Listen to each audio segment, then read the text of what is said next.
Lovie po, magbabalik nga ba sa Batang Quiapo? Nausisa si Supreme Actress Lovie po tungkol sa posibleng pagbabalik niya bilang Mokang sa primetime series na FPJ Batang Quiapo.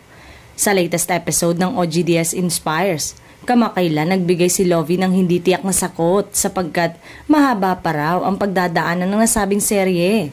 You'll never know, saad ni Lovie. I'm sure, mahaba-haba pa yung pagdadaanan ng Batang Quiapo at ilang taon pa silang tatakbo. You'll never know what's gonna happen in the future kung babalik si Mokang as twin sister. Natatawang wika niya. Dagdag pa ng aktres, malay mo, this whole time, may pinaada pala si Don Marsing at saka si Nanay. Huwag kang magpapaasa ha, paalala naman ni OG.